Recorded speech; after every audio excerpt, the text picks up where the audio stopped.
Thank you very much for that, Tina. Now, I'm sure that hardly anybody knew what was happening until I let it out on Facebook, right? There's a whole Facebook crowd. That's why nobody's laughing. Oh, well.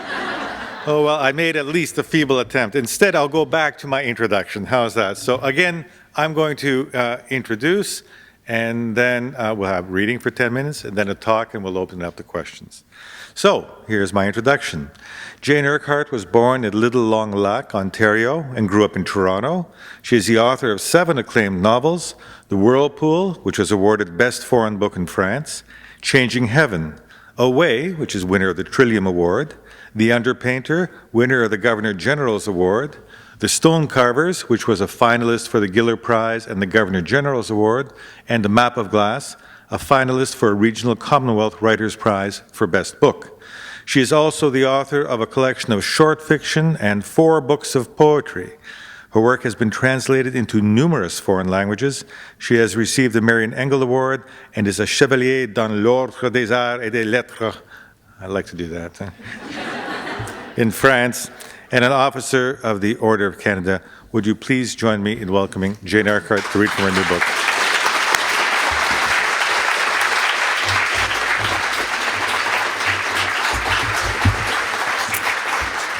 Thank you, Antanas, and thank you, everybody, for being here tonight and coming through that nasty rain and the presentiments of sad things to come, undoubtedly. But it is a real pleasure to be here. I am a library person. I love libraries.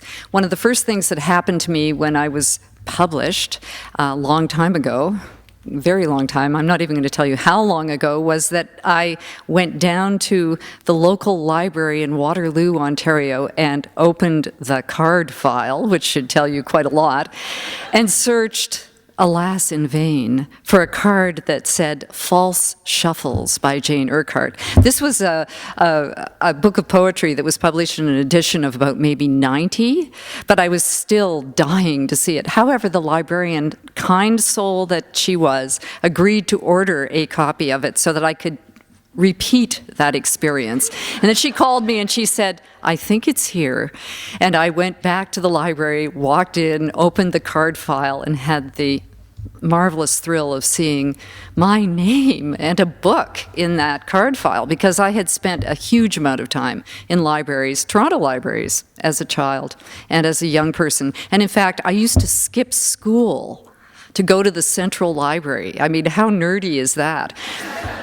And skipping school involved having to take the phone off the hook in your house and then bury the phone somewhere deep, deep back in a cupboard so that it made a really weird noise, I had discovered after it had been off the hook for a long time, trying to alert people to the fact that it was off the hook. And I went to a school where they used to call and say, how is Jane today, if you didn't show up? And Mom was at home answering the phone, so there it goes.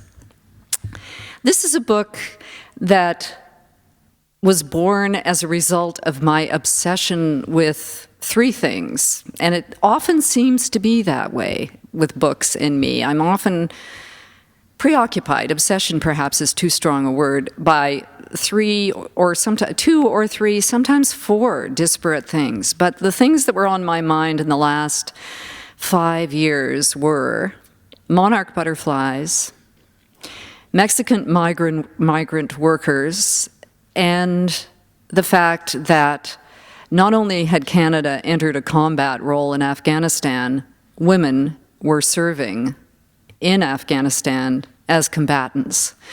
So I knew I was pretty fascinated by all 3 of those things. And what I had to do, of course, was write a novel to find out what the connections were. And this is the novel. And as you can see, there's something kind of wonderful on the cover.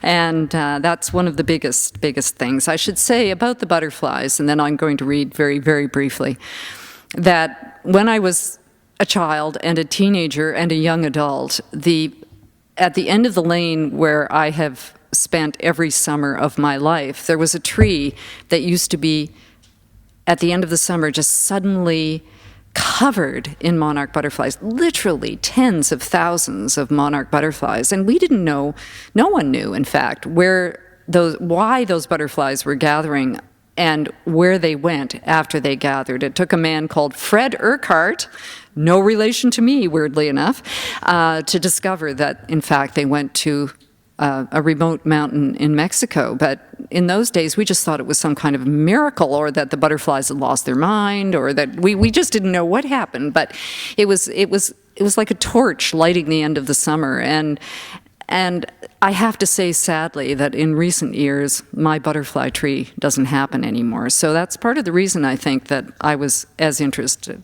as I was in what had happened to the butterflies. So I'll read 10 minutes from this book. There's a main character in the book who is an uncle, and I hasten to add, all his good points come from my own uncles and none of his bad aspects.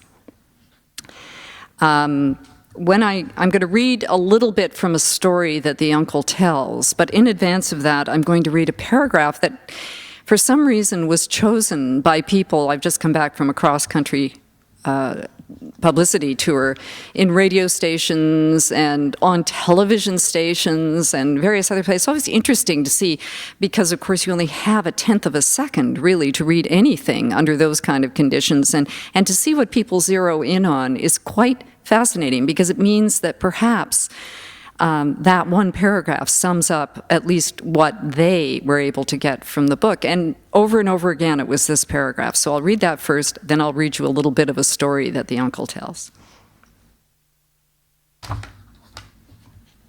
What we are drawn to and what we turn away from are equal, I think, in their power over our bodies and our minds, and seem to me, at least, to be equally determining of what becomes of us. A farm boy evolving into a soldier causes a girl to turn the light of her attention from one brother to another. He moves away from her, and she moves toward him, and the whole summer world, as I would come to know it, is seated in those shifts of mood and location. A young Mexican in a foreign country panics in the face of violence butting up against adult fear, and he and passion are forever removed from my life. Thrown off course by a sudden shift of wind, a butterfly will never reach its intended destination. It will die in flight without mating, and the exquisite possibilities it carries in its cells and in the thrall of its migration will simply never come to pass. Now, I've mentioned the uncle, and the uncle is a tremendously charismatic person. He became I felt very, very close to him by the time it was over, not only because there are a couple of episodes in here that could relate to any number of my own uncles, and I had quite a few, but also because he was complex and fragile in many ways. And I found that I came to have a feeling of compassion for him. But he made me laugh as well in the book, which I thought was really kind of wonderful. And when I say all these things happened to me, I'm referring, of course, to the first draft where one is composing the story. So in fact, the story really is happening to you, or to me anyway, when I'm composing, in the same way that it happens, I hope, to a reader when they're reading later. So I'll read a little bit of a story. I cannot stay out of Ireland. It's just not possible. I don't care where I set the novel. I can't stay out of Ireland. Our uncle told us stories of shipwrecks and other nautical miracles and disasters, tales of drowned sailors, men turning into seals, and mermaids emerging from the sea.